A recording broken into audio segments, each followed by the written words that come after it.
প্রাথমিকের TET জুলাইয়ে ফল। কিসের TET? 2023-এর যে টেট পরীক্ষা ছিল 24শে ডিসেম্বর। আমি গত পরশুই কিন্তু বলেছিলাম যে জুন মাসের শেষের দিকে কিন্তু ফল বেরোতে পারে, কিন্তু আজকে একটা খবরের কাগজে দিয়েছে যে প্রাথমিকের যে 2023-এর যে টেট, সেই টেটের ফলাফল জুলাইয়ের প্রথম সপ্তাহে, অর্থাৎ জুলাইয়ের প্রথমেই।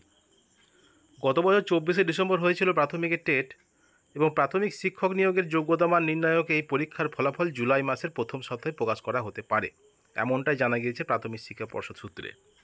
এ বিষয়ে পর্ষদ সভাপতি গৌতম পাল বলেন যে আমাদের আনসার কি নিয়ে করা চ্যালেঞ্জ গ্রহণ করা শেষ হয়েছে, এবং সেই চ্যালেঞ্জগুলি খতিয়ে দেখা ও অন্যান্য প্রক্রিয়াগত কাজকর্ম করতে ন্যূনতম একটা সময় লাগবে।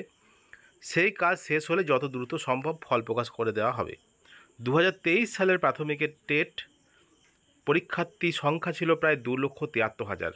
এটা জেনে রাখা ভালো, এই 2,73,000 পরীক্ষার্থীর মধ্যে কিন্তু NIOS পরীক্ষার্থীও কিন্তু ছিল, সেগুলো কিন্তু বাদ যাবে। চলতি বছর 7ই মে পরীক্ষার আনসার কি প্রকাশ করা হয় এবং প্রকাশ করে প্রাথমিক শিক্ষা পর্ষদ, অর্থাৎ কোন প্রশ্নের সঠিক উত্তর কোনটি তা জানানো হয়। যদি কোনো প্রশ্নের সঠিক উত্তর নিয়ে দ্বিমত থাকে, সেক্ষেত্রে প্রার্থীদের চ্যালেঞ্জ করার সুযোগও দেওয়া হয়েছিল। 10ই মে থেকে 9ই জুন মধ্যরাত পর্যন্ত চলেছে অনলাইনে অভিযোগ জমা দেওয়ার প্রক্রিয়া। এবার সেই অভিযোগগুলি খতিয়ে দেখবেন সংশ্লিষ্ট বিষয়ের বিশেষজ্ঞরা। এটা কিন্তু আমরা বলেছিলাম এর কয়েকদিন আগেই।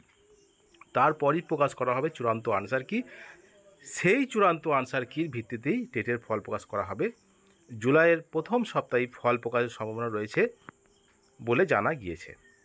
তো এটাই হলো বিষয় যে 2023-এর যে প্রাথমিকের টেট হয়েছিল গত 24শে ডিসেম্বর 2023-এ, তার যে আনসার কি প্রকাশ করেছিল প্রফেশনাল আনসার কি, সেটা কিন্তু চ্যালেঞ্জ জানানোর তারিখ শেষ হয়ে গেছে অনলাইনে, অভিযোগ জানানোর তারিখ, এবং এর পরবর্তী সময়ে কিন্তু এর পরে বিশেষজ্ঞ টিম বসবে প্রতিটা সাবজেক্ট ওয়াইজ, এবং সেই অনুযায়ী কিন্তু সেই প্রশ্নগুলোকে আবার ভেরিফাই করা হবে যে কি উত্তর যদি দ্বিমত থাকে সেগুলো ডবল আনসার দেওয়ার সম্ভাবনা থাকবে। তবে কারোর নাম্বার কমবে না, এটা নিশ্চিত। আর 2,73,000 পরীক্ষার্থীর মধ্যে কিন্তু এই পরীক্ষার্থীর সংখ্যা কিন্তু অনেকটাই কম হবে, কারণ NIOS ক্যান্ডিডেটরা তখন পরীক্ষা দিয়েছিল, কিন্তু এখন তারা এলিজিবল হবে না পরবর্তী রিক্রুটমেন্টের ক্ষেত্রে।